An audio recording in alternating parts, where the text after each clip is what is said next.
entendre des grues passer, et donc je vais vraiment faire un effort de parler très fort. Alors, moi, je m'intéresse beaucoup à le fast, tout simplement de mon histoire africaine. Je suis née en Afrique, dans des régions où il n'y a vraiment pas beaucoup d'accès à l'imagerie compliquée, à part vraiment les clichés radiologiques classiques. Et donc, quand l'échographie a commencé à faire partie des prises en charge, moi, j'étais vraiment ravie. Donc, je pense, la première fois que j'ai utilisé l'échographie dans un milieu plutôt isolé, ça a vraiment énormément aidé ma clinique. Et bien sûr, on a commencé à l'époque par le simple FAST, qui était le début, en tout cas, du point of care ultrasound. Alors aujourd'hui, nous allons parler du EFAST. EFAST étant the Extended Focused Assessment Sonography in Trauma. Vous m'arrêtez si je parle trop vite, levez la main pour que je ralentisse si nécessaire, mais on essaie de couvrir quand même pas mal aujourd'hui. Et donc, ça va avoir une petite cadence accélérée. Le plan du cours sera la suivante. Je vais longuement vous parler des 5 fenêtres échographiques à obtenir pendant le FAST et de surtout comment bien tenir la sonde, comment le manipuler pour pouvoir avoir de bonnes images interprétables et pour pouvoir avancer dans votre pratique échographique au lit de vos patients. Nous allons parler de l'algorithme clinique et donc de l'application pratique de cette échographie. Nous allons également toucher sur la littérature concernant le FAST et les limitations de cet examen qui sont importants à connaître dans notre pratique à côté du malade. Et puis, au fur et à mesure de la présentation, vous aurez peut-être quelques dias qui vont expliciter quelques astuces dans votre pratique pour vous aider à améliorer les images que vous obtenez. Alors, petite seconde pour que je mette ma présentation à jour de mon côté, pour pouvoir vous voir en même temps. Alors, voilà, je continue. Donc, le FAST, qu'est-ce que le FAST? En fait, le FAST a commencé comme le FAST. Et le FAST, à la base, était le Focused Abdominal Sonography in Trauma. Et donc, on regardait l'abdomen dans le but de chercher du liquide libre dans l'abdomen. Et puis, on s'est dit, en fait, on cherche le liquide, mais en fait, ça fait quand même partie presque d'une évaluation clinique. Donc, on a changé la terminologie et c'est devenu Focused Assessment Sonography in Trauma. Et depuis lors, nous avons amélioré la technique et nous avons ajouté le E sur le FAST pour Extended FAST parce qu'on étend cet examen à la partie thoracique pour vraiment avoir une évaluation thoraco-abdominale. FAST, on dit FAST, en anglais étant rapide. Est-ce que c'est un examen qui doit vraiment être rapide? À c'est là, moi je réponds oui et non. Ben, FAST, ça va être FAST dans le sens où nous avons besoin d'une réponse rapide à la question qu'on pose, mais il faudrait quand même faire ça slow, c'est-à-dire prendre le temps de vraiment balayer tous les espaces pour pouvoir répondre avec le plus de précision possible à la question et pour ne pas passer à côté d'une petite poche liquidienne qui se cache vraiment dans une petite récessus parce qu'on a été trop rapide. Donc, fast, oui, parce que nous avons besoin d'une réponse rapide, mais slow et précis dans la technique avec laquelle nous faisons l'examen. Et un échographiste, ou en tout cas un médecin qui utilise l'échographie au quotidien et qui est à l'aise avec les techniques, prend moins de 5 minutes pour effectuer l'examen. Donc, le fast reste quand même fast. Donc, dans le fast, qu'est-ce qu'on cherche? On se pose 2 questions. Y a-t-il du liquide libre dans la cavité péritonéale? Deuxième question, y a-t-il du liquide libre dans le péricarde? On sait qu'avec l'extended fast, nous avons pu étendre 2 questions supplémentaires. Y a-t-il un pneumothorax? Et la 4e question, y a-t-il un hémothorax? Donc, je trouve qu'en répondant à ces 4 questions, nous pouvons vraiment voir que cet examen EFAST a la place à côté de notre malade comme complément à notre examen clinique. À l'utilisation de notre stéthoscope, à nos paramètres, nous avons rajouté cette sonde d'échographie à la recherche d'une réponse à ces 4 questions. Ici, nous prenons typiquement le patient traumatisé, parce que c'est surtout dans ce contexte-là que nous allons utiliser le FAST. Et nous savons que les concepts, je prends la TLS ici, d'une prise en charge initiale de l'ABCDE d'un patient traumatisé sévère comprend plusieurs étapes et c'est surtout dans l'étape breathing et l'étape circulation que notre e-FAST va vraiment être complémentaire à notre examen clinique. Nous allons évaluer l'oxygénation de la ventilation. Pour ça, nous devons exclure une hémothorax, une pneumothorax pour être sûr que cette oxygénation et cette ventilation n'est pas compromis. Nous allons également chercher ce qui tue, c'est-à-dire l'hémorragie, et en cherchant du liquide libre dans l'abdomen et dans le péricarde, nous allons pouvoir évaluer la stabilité ou en tout cas l'instabilité de notre patient. Alors, quelle technique allons-nous utiliser pour cet examen? Nous allons utiliser la sonde, classiquement la sonde abdominale, mais nous pouvons très bien utiliser la sonde cardiaque. Dans la plupart des machines, il y a déjà des presets pour l'examen FAST. Donc, une fois qu'on choisit notre sonde, on choisit le preset FAST. Si le preset n'existe pas, nous vous conseillons de prendre le preset abdominal. En général, nous commençons avec une profondeur moyenne de 16 cm, mais cela, bien sûr, est dépendante de la corpulence du patient devant nous. Et puis, nous prenons comme convention, si on prend la sonde abdominale, le marqueur vers la droite ou vers la tête du patient. Vous allez voir que ceci va être expliqué au fur et à mesure de la présentation. Les 5 fenêtres à avoir ou à obtenir. Premièrement, la fenêtre antérieure, c'est-à-dire la fenêtre pleurale antérieure. Ces deux fenêtres, on parle d'une fenêtre pleurale antérieure, mais c'est en fait 2 fenêtres gauche et droite. Nous allons par après choisir la fenêtre hépatorénale, où l'espace de Morrison va être étudié. On peut aussi également appeler ça le cadran supérieur droite. Nous allons par après aller de l'autre côté et étudier la loge splénorénale ou bien le cadran supérieur gauche. Il y a également l'étude de la fenêtre succifoïdienne et puis la fenêtre suspubienne. Il n'y a vraiment pas de convention, c'est-à-dire vous pouvez commencer avec ce que vous voulez, il n'y a pas d'ordre à suivre. Et souvent, moi j'ai remarqué dans la clinique, on commence avec ce qui est le plus accessible, en sachant que c'est souvent des patients instables, ou en tout cas qui viennent d'arriver en salle d'urgence. Il y a plein de choses qui se passent, un accès veineux, un ECG, etc. Et donc moi je commence là où je peux vraiment glisser ma main et mettre la sonde d'échographie. Ici, c'est juste la même chose représentée autrement pour regarder les différentes fenêtres anatomiques, pleurale antérieure gauche et droite, succifoïdien, cadran supérieur droite et gauche et suspubienne.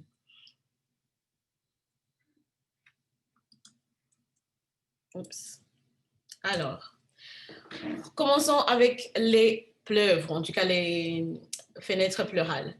Nous recherchons un pneumothorax et nous recherchons l'étude de la gravité de cette pneumothorax. Est-ce que c'est un petit pneumothorax apical?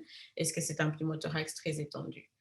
Alors, nous cherchons à exclure un pneumothorax. Ça, c'est la première chose qui va nous rassurer durant notre examen clinique. En tout cas, j'entends dans les 2 champs pulmonaires, mais j'aimerais bien avoir une rassurance à cela et donc utiliser ma sonde d'échographie pour voir est-ce que j'ai un glissement pleural. Donc, ou bien cliniquement, je suspecte un pneumothorax et j'aimerais bien le confirmer avec mon examen échographique. Je rentrerai dans les subtilités par après de ces 2 choses. Alors, la fenêtre pleurale antérieure, ici, nous avons une image dynamique que je vais essayer de vous commenter pour bien expliquer. Nous avons pris notre sonde, nous l'avons mis entre les côtes et ici, nous avons ce qu'on appelle le glissement pleural.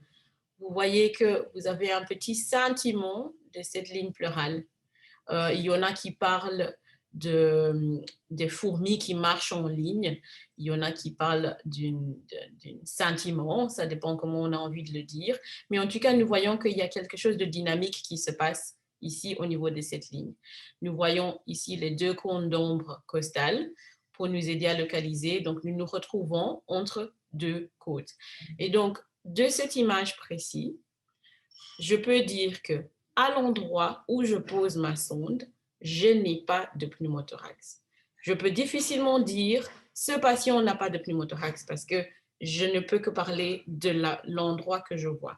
Et donc, il est vraiment important de glisser d'un espace intercostal à l'autre pour étudier l'étendue de la paroi antérieure à la recherche d'un pneumothorax. Parce qu'une fenêtre peut être négative, mais un autre fenêtre peut être positive. Et donc, il est vraiment, vraiment important d'être précis dans ce qu'on décrit et d'être précis dans l'examen. Alors, la diapositive suivante est celle-ci, qui, par contraste à celle d'avant, montre que cet glissement ou cet scintillement de cette ligne pleurale est absente. Et donc ici, nous disons, il n'y a pas de glissement pleural, et donc je suspecte un pneumothorax chez ce patient. Alors, autre chose qui peut nous, en tout cas, nous aider à exclure un pneumothorax. Premier, nous avons vu un glissement pleural, nous disions, OK, il n'y a probablement pas de pneumothorax à l'endroit étudié. Ici, je vois plusieurs lignes qui sont perpendiculaires à ma ligne pleurale. Ici, ils traversent la totalité du champ échographiste visualisé. J'ai plusieurs lignes B, ou bien je pourrais avoir plusieurs lignes Z. Cela m'induit que j'ai du liquide dans l'interstitium. Donc, en tout cas, je n'ai pas d'air à cet endroit-là. Et donc, je peux dire, je n'ai pas de pneumothorax. Ici, je ne sais pas si les images en dynamique passent bien. Donc, cette image est un petit peu difficile à voir. Donc, j'espère que vous le voyez bien si vous avez une bonne connexion. Ici, c'est ce qu'on appelle le pouls pulmonaire. Donc, le pouls pulmonaire, ici, vous voyez en fait qu'il y a un petit mouvement de toute la paroi, en tout cas de toute le parenchyme ici pulmonaire, et qui a une fréquence relativement rapide, en tout cas plus rapide que la fréquence respiratoire. Ça correspond plutôt à une fréquence cardiaque. Et en fait, ici, nous avons un pouls, en fait. C'est le poumon qui est en train de battre, entre guillemets, à la même fréquence que le cœur. Et donc, ça veut dire quoi? Ça veut dire que cet battement cardiaque est transmis au niveau du parenchyme pulmonaire. Et ça veut dire que je n'ai pas d'interface air immobile, c'est-à-dire pneumothorax, qui, on sait dans cette physique-ci, va arrêter la transmission du flux pulmonaire. Et donc, ceci peut aussi être un indice qui me dit que je n'ai pas de pneumothorax. Ça fait déjà 3 choses. Alors, ce que moi j'appelle le Rolls-Royce de l'échographie du pneumothorax, c'est le point poumon. Le point poumon ou bien le lung point, c'est vraiment avec ça que nous pouvons confirmer avec certitude la présence de pneumothorax. C'est-à-dire quoi? C'est-à-dire que j'ai une partie du poumon où je vois un glissement pleural, ici. Nous voyons cet scintillement ou cet mouvement ou cette marche de fourmi de la ligne pleurale. Et puis tout d'un coup, sur la même image, je vois que je perds cet scintillement ou ce mouvement.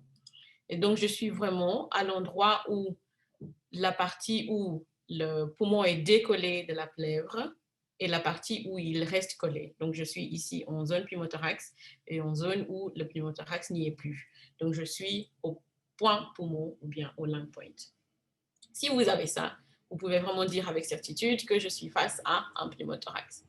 Alors, comment est-ce qu'on intègre tous ces principes dans un algorithme? Écoutez, vous mettez votre sonde sur la ligne axillaire antérieure, aussi haut que possible. Donc, on commence souvent au niveau du 3e côte et on se dit, est-ce que j'ai un glissement pleural ou pas? Oui, si j'ai un glissement pleural, je n'ai pas de pneumothorax. Si je n'ai pas de glissement pleural, alors je cherche, est-ce que j'ai des lignes B ou des lignes Z? Oui, j'en ai, donc je n'ai probablement pas de pneumothorax. Je n'ai pas de ligne B, qu'est-ce que je fais? Je cherche alors mon pan pulmonaire ou bien un lung point. Je n'ai pas de lung point, eh bien, je commence à dire franchement, OK, je cherche un pouls pulmonaire, mais si j'en ai, je peux vraiment commencer à dire qu'il n'y a probablement pas de pneumothorax. Alors, je vous suggère de vous exercer, vraiment souvent chez les sujets sains, c'est facile, à voir cette image et à le voir plusieurs fois pour vraiment avoir l'œil à aiguiser à quoi ça ressemble, pour que quand vous serez face à votre polytrauma ou face à votre patient instable, vous avez déjà vraiment l'œil et vous avez la pratique pour voir ça vraiment facilement. Donc, nous commençons dans le haut et nous descendons espace intercostal par espace intercostal. Moi, je suggère 4, 5, même parfois 6 images d'un côté et puis de l'autre côté pour vraiment être sûr de ne pas passer à côté du pneumothorax. Ici, nous allons avancer à la suite où nous sommes ici dans le cadran supérieur droite. Donc, nous allons évaluer l'espace de Morrison. Cette petite vidéo dynamique nous montre comment nous plaçons notre sonde. Nous avons ici le marqueur de la sonde qui est vers la tête du patient. Nous sommes transversal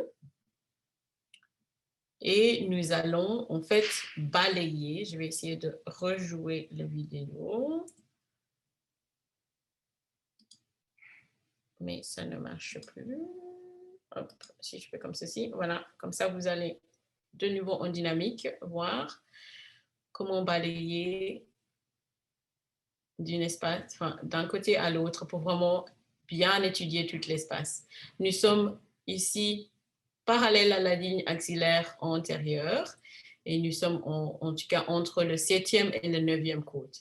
Donc, marqueur vers le haut du patient, ligne axillaire antérieure. Nous choisissons un plan légèrement oblique et nous étudions l'espace de Morrison à travers, en tout cas entre le 7e et le 9e côte. Qu'est-ce qu'on cherche en fait?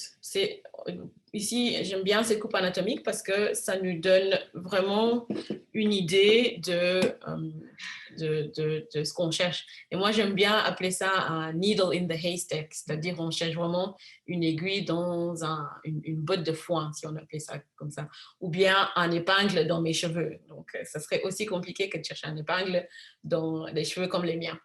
Donc, on cherche du liquide qui va se trouver dans cette petite espace-ci.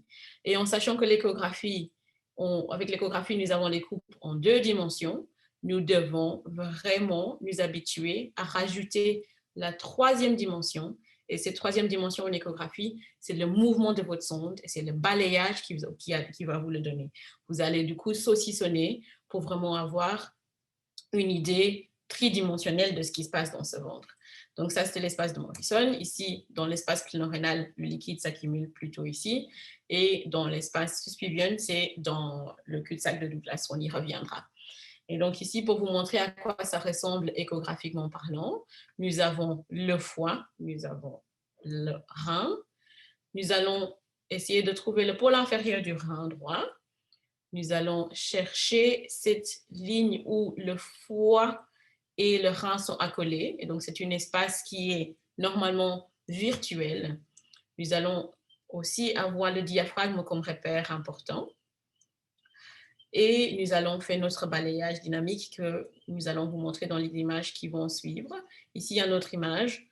On a un rein d'une autre forme ici. On a le foie. Nous avons l'espace de Morrison virtuel. Et nous avons ici le début du diaphragme. Ici, nous avons une autre image qui montre le rein, qui montre le foie qui se trouve là. J'espère que vous suivez mon pointeur.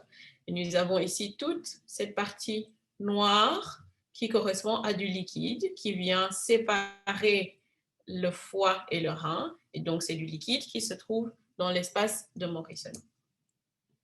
Ici, c'est du liquide. Je n'ai pas de contexte, donc je ne sais pas dire c'est probablement du sang ou ça pourrait aussi être de l'acide, ça peut être autre chose. Et donc voilà, le contexte clinique est aussi relativement important. C'est pour ça l'échographie. Ici, le FAST s'intègre dans la clinique du patient.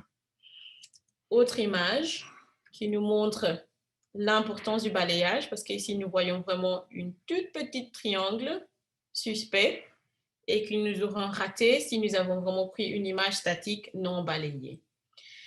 Maintenant, ce triangle, ça aurait pu être autre chose. Comment est-ce qu'on peut être sûr que c'est du liquide libre et que ce n'est pas un vaisseau? Eh bien, rajoutez du Doppler, vous rajoutez de la couleur et vous allez voir ici quelques vaisseaux qui apparaissent dans le parenchyme hépatique, mais cette petite triangle reste inerte, donc sans mouvement, en tout cas sans vaisseau, donc c'est du liquide libre qui ne bouge pas. Une image en dynamique, courtesy of Marie Van Laar, merci, qui nous montre comment balayer cet espace d'un côté à l'autre pour vraiment avoir tout l'espace de Morrison étudié. Je passe à la suivante. Et ici, vous voyez, il y a une toute petite soupçon de quelque chose, là. Comme je disais, needle in a haystack. Donc, à voir est-ce du liquide pathologique ou pas, à creuser, à évaluer et à réévaluer. Encore une image ici. Ici, j'aimerais bien commenter un petit peu plus longtemps cette image, parce que nous voyons ici ce qu'on appelle le rideau pleural. Donc, cette rideau pleural me fait penser à un rideau de théâtre. Ici, c'est le mouvement respiratoire du patient qui met la scène, en fait. Et donc, c'est un rideau qui apparaît, qui disparaît en fonction de la respiration du patient. Nous voyons ici le glissement pleural qui apparaît quand il inspire et qui disparaît quand il expire. Tout simplement parce que si nous ne bougeons pas la sonde, nous savons que quand on inspire, tout le contenu abdominal va glisser vers le bas et où nous allons dévoiler le poumon, donc nous allons dévoiler le glissement pleural. Et quand on expire, cette image-là va disparaître. Je tire aussi votre attention sur ce qu'on voit ici en dessous, c'est-à-dire nous voyons ici le reflet de la colonne vertébrale du patient. Cet reflet est présent sur la partie abdominale et cette image disparaît quand nous sommes en tout cas au niveau de la fenêtre pulmonaire. Si cette ombre vertébrale se continue, même dans la fenêtre pulmonaire, nous devons suspecter la présence de quelque chose qui fait transmettre ces ultrasons et donc la présence de liquide dans la cavité pleurale. Ici, une autre image dynamique que je trouve très beau, où nous voyons le foie, nous avons le diaphragme, nous avons ici une structure charnue qui en fait est le poumon racrapoté, donc qui apparaît plus charnu que d'habitude. Nous avons perdu le glissement pleural et nous trouvons ici une importante quantité de liquide pleural. Est-ce que c'est un épongement pleural? Est-ce que c'est du sang? En tout cas, si c'est dans un cadre traumatique, première chose à suspecter, c'est un hémothorax chez ce patient. Alors, quelques astuces pour vous aider avec vos images. Oh, je n'arrive pas à trouver mon image, je n'arrive pas à avoir une belle image avec tous les repères nécessaires pour me dire que je suis bien placée. Eh bien, glissez votre sonde légèrement plus haut. Mettez votre sonde aussi plus postérieure que la ligne axillaire antérieure. Vous faites prendre une grande inspiration par votre patient s'il est capable de le faire. Et parfois, il nous est utile de switcher de sonde. On était en train d'utiliser le sonde abdominal. Switcher, utiliser la sonde cardiaque si vous l'avez, pour vraiment avoir une meilleure visibilité entre les côtes. Et puis après, comme on a discuté dans les images dynamiques, est-ce du liquide ou est-ce un vaisseau? Eh bien, mettez un peu de Doppler. Et aussi, diminuer le gain. Le fait de diminuer le gain va enlever certains artefacts qu'un gain élevé peut mettre à nos images et va nous aider à mieux discerner si c'est du liquide ou pas. Alors, ici, nous passons de l'autre côté et nous allons étudier maintenant la fenêtre, ou en tout cas splénorénale, donc le cadran supérieur gauche, avec cette fois-ci la sonde échographique plus postérieure que l'autre côté. Nous allons avoir le marqueur toujours vers le haut. Donc, je dis sonde plus postérieure et en anglais, on dit knuckles on the bed. Donc, vraiment, votre main doit toucher le lit du malade de l'autre côté pour être aussi postérieure que possible et avoir les meilleures images. Le plan reste un petit peu oblique et cette fois-ci, nous sommes plus hautes. Nous sommes entre le 5e et le 7e côte. Il est très, très important dans cette fenêtre de visualiser le diaphragme. Vous allez comprendre pourquoi avec les images qui suivent. Alors ici, nous allons voir en dynamique ce que ça donne. Nous avons ici vraiment la main qui touche quasi le plan du lit et nous balayons toute la zone pour être sûr qu'il n'y a pas de liquide dans cette poche splénorénale. Voilà ce que ça donne échographiquement. Nous avons le rein avec le pôle inférieur, le diaphragme, la rate, et nous avons ici l'espace splénorénal qui est un espace visuel. Donc, il est important de voir le pôle inférieur du rein, la zone où la rate et le rein sont accolés. il est important de voir le diaphragme et il est surtout important de pouvoir suivre cet espace et étudier l'espace qui se trouve entre le diaphragme et la rate et de balayer pour avoir des images dynamiques. Ici, nous avons le rein qui se trouve là, la rate qui est perturbée par cette cône d'ombre costale. Et nous avons ici un petit soupçon de liquide et qui devrait probablement être plus clair sur une image dynamique. Ici, nous avons une autre image. J'aime bien ces images. J'ai hésité à les changer pour des images un peu plus textbook, mais je me suis dit non, en fait, non, ça correspond vraiment à la réalité. C'est des images difficiles à avoir. Moi, je me souviens quand j'ai commencé à faire l'échographie, c'était en 2012-2013. C'était vraiment ma bête noire à la loge pléno-rénale parce que j'avais vraiment beaucoup de difficultés à avoir de bonnes images. Et donc, quand vous commencez, vous avez des images comme ça. C'est la réalité. Et c'est vraiment la courbe d'apprentissage qui va vous entraîner, vous exercer à avoir des meilleures images. Et parfois, on n'en a pas. C'est patient dépendant, c'est situation dépendant. Et donc, il va falloir vraiment apprendre à lire avec les images qu'on a. Et donc, ici, nous avons le rein, la rate, ici le début du diaphragme qu'on voit ici.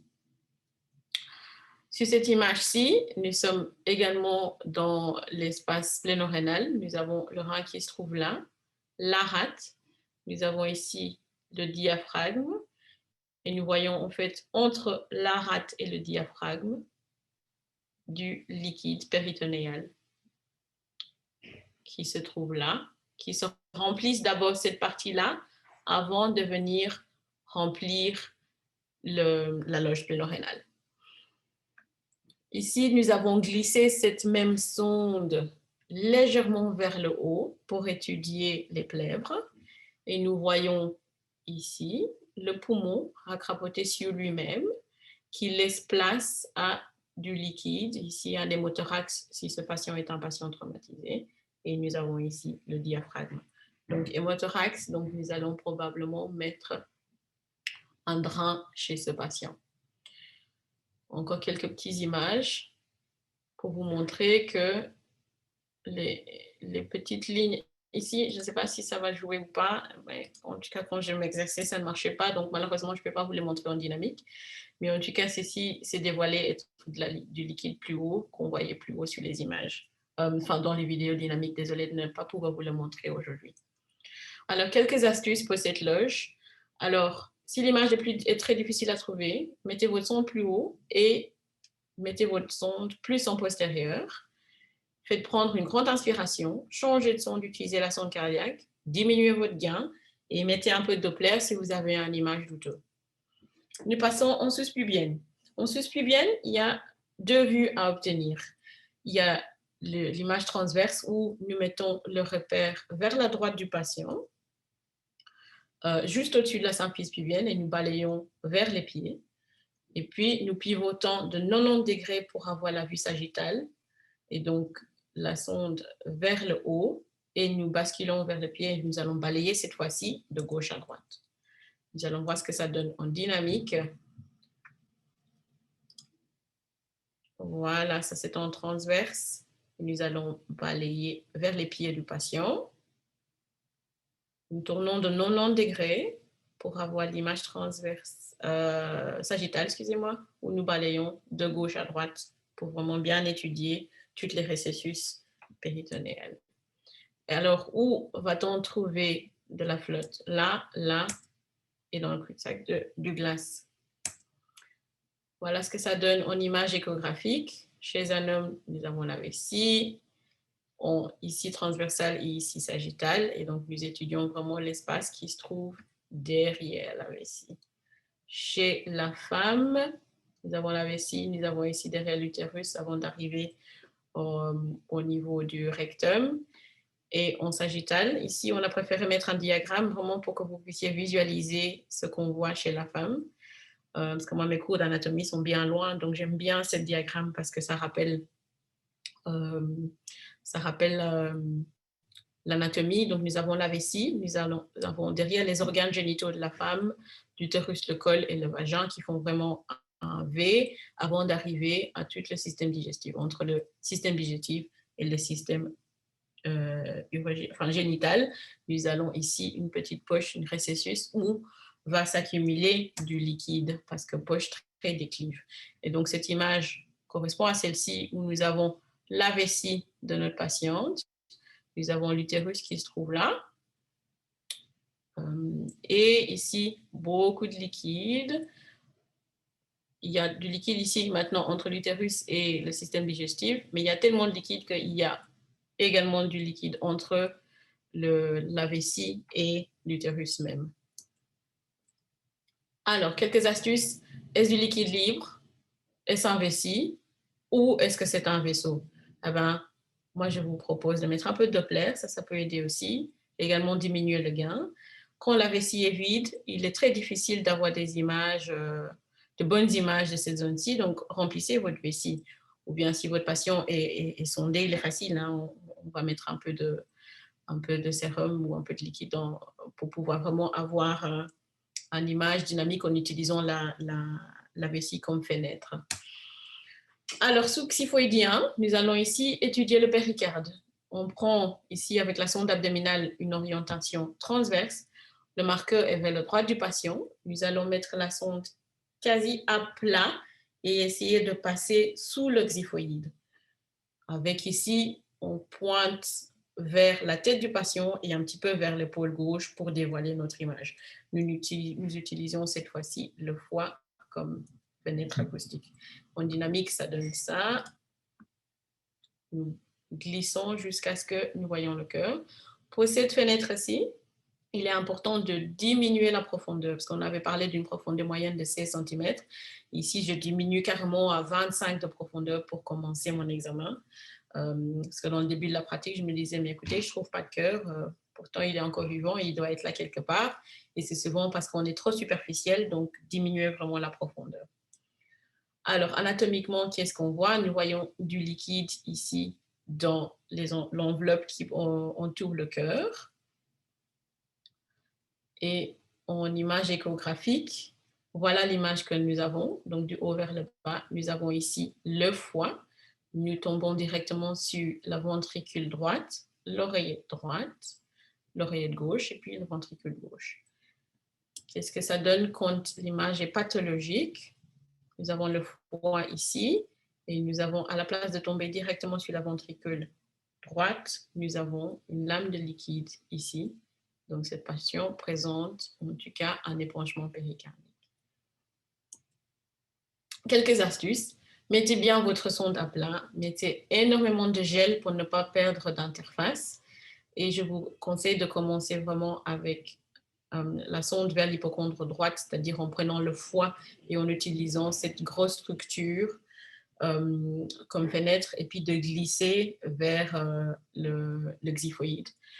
Alors, comme d'habitude, est-ce du liquide, vous mettez un peu de couleur, vous diminuez votre gain, mais il est relativement facile de regarder cet espace autour du cœur.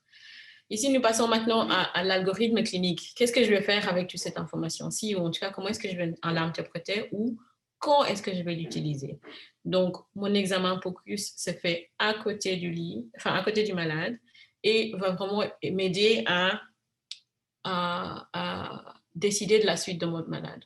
Je fais mon néfaste chez mon patient polytraumatisé qui vient d'arriver. Mon néfaste est positif, c'est-à-dire j'ai du liquide dans une des espaces, ou en tout cas de l'air qui correspond à un pneumothorax. Mon patient, il est instable. Eh bien, cette patient, sa destination est la salle d'opération. J'ai un POCUS qui est positif et j'ai un patient stable. Eh bien, alors je peux tranquillement aller au scanner en me disant, je vais avoir avec le scan des images beaucoup plus précises. Je vais avoir un bilan lésionnel en sachant que l'échographie n'est vraiment pas bon pour l'étude des organes nobles. Et donc, le scanner va pouvoir me dire, oui, écoutez, vous avez du liquide parce que vous avez une fracture de rate que peut-être je ne vois pas échographiquement. Ou bien mon examen échographique est négatif, j'ai un patient instable, eh ben là, honnêtement, je dois vraiment chercher d'autres causes d'hypotension. Il a peut-être une grosse plaie au niveau de la tête, au niveau de l'arrière de la tête, il est couché sur son brancard et on ne voit pas qu'il est en train de perdre énormément de sang par derrière. ou bien mon patient est stable. Ça dépend de ses moyens. De nos jours, je pense, si nous ne sommes pas ici un polytraumatisé, nous allons quand même avoir recours à une image, à d'autres images, et ici notamment le CT scan qui est le gros standard pour le trauma. Ici, je vais reprendre juste quelques points de littérature pour ceux qui ne sont pas encore convaincus que le FAST vraiment peut nous aider dans notre clinique et peut carrément sauver des vies. Nous savons que la TLS maintenant recommande le FAST comme faisant partie de leur protocole standard pour la prise en charge des traumatisés sévères. Nous savons que le FAST diminue le temps entre l'arrivée du malade et sa prise en charge en salle d'opération. Nous savons aussi que nous avons une diminution des complications des malades. Nous avons diminué le nombre de scanners qu'ont subissent nos malades, et bien sûr, dans le passé, nous parlons des DPL que nous faisons carrément plus dans notre pratique actuelle. En fait, pour pouvoir avoir du liquide au niveau abdominal, il faut quand même une certaine quantité, environ 600 millilitres. Et donc, ça reste quand même déjà une certaine quantité de liquide, mais ça reste des petites quantités que cliniquement, nous aurions pu passer à côté de ça. Donc, volume moyen de liquide détecté est de 600 millilitres selon les études. Si nous parlons ici de ce volume de liquide, on sait que c'est un meilleur prédicteur pour un recours à la laparotomie que d'attendre que le patient soit hypotendu, ou bien que les valeurs biologiques comme l'hémoglobine qu'on sait va en tout cas chuter en retard par rapport à l'extravasation. Donc ici un petit commentaire sur les traumatismes pénétrants au niveau thoracique. Il y a une étude qui a montré que le temps pour identifier que le traumatisme pénétrant au-dessus du cœur est significativement beaucoup plus court, et ces patients qui ont des traumas pénétrants thoraciques ont vraiment une meilleure survie avec l'implication de l'échographie dans leur prise en charge. Nous savons également que le FAST, comme l'examen clinique, est à répéter dans le temps, et donc nous savons que nous augmentons la sensibilité de cet examen avec la répétition dans le temps. Ce n'est pas un examen parfait, c'est un examen avec quand même des limitations. Nous avons parlé tout à l'heure qu'il n'est pas du tout sensible pour les lésions d'organes pleins ou d'organes creux, que sa place dans les traumatismes pénétrants abdominaux n'est pas encore très claire et reste à étudier, et que nous avons vraiment besoin de regarder la totalité des espaces ciblés, donc vraiment de bien balayer pour avoir un examen parlant. Et donc, plus on répète cet examen, plus sensible on est. Maintenant, il faut toujours garder à l'œil la prise en charge globale du patient. Si le chirurgien est prêt à aller faire son laparotomie exploratrice, nous n'allons pas retarder la suite de la prise en charge du patient parce que nous sommes en train de faire une échographie. Pour votre pratique, je vous suggère de bien vous poser la bonne question avant de commencer votre examen. Et si les 4 questions à laquelle on répond, y a-t-il du liquide libre dans l'abdomen? Y a-t-il du liquide libre dans le péricarde? Y a-t-il un hémothorax et y a-t-il un pneumothorax? Ça fait 4 questions à laquelle j'ai envie de répondre.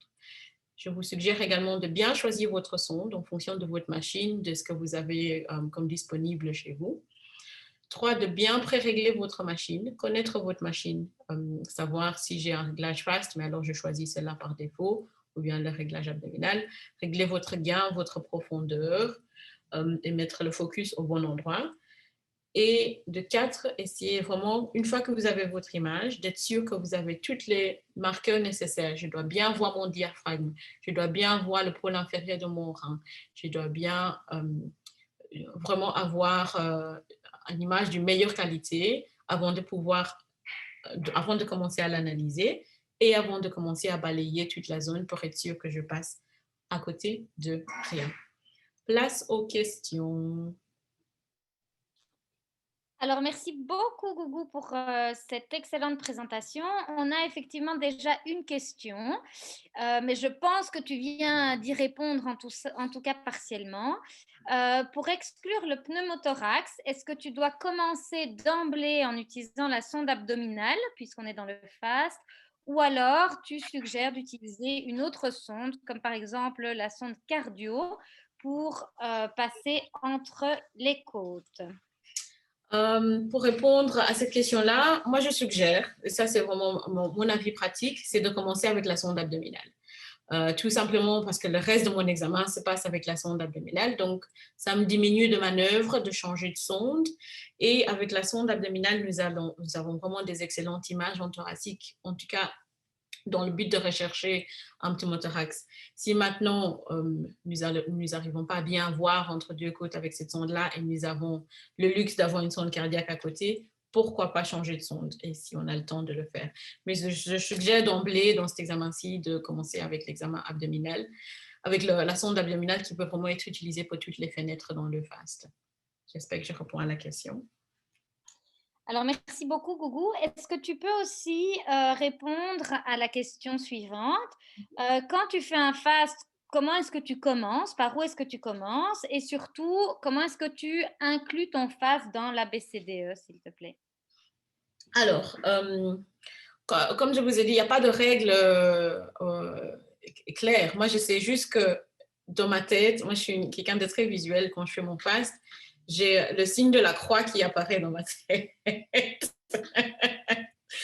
Et donc, je commence en haut par les deux fenêtres pleurales, le succifoïdien, sus-pubienne, et puis je croise avec le cadran supérieur droite et le cadran supérieur gauche. Maintenant, comme je vous ai dit, pratico-pratiquement, parfois, il n'est pas toujours facile de suivre cet ordre-là. Parfois, je ne sais pas commencer en thoracique parce que les infirmières sont occupées à déshabiller le patient, à faire une échographie. Donc, je commence vraiment là où je peux. Et puis aussi en fonction du mécanisme lésionnel. Par exemple, si je sais que c'est un accident de vélo et qu'il a vraiment pris le guidon, mais je commence bien sûr avec le cadran supérieur gauche et cadran supérieur droite. Donc, en fonction du mécanisme lésionnel, ça peut aussi m'aiguiser et me dire, je commence à l'endroit le plus suspect de trouver une lésion et puis je continue pour exclure dans les autres zones. Donc, j'espère qu'avec ça, je réponds à la question. Excellent, merci beaucoup, Gougou. Il n'y a pas l'air d'avoir d'autres questions et donc je suggère que Thierry Pirotte, qui nous rejoint des cliniques universitaires Saint-Luc,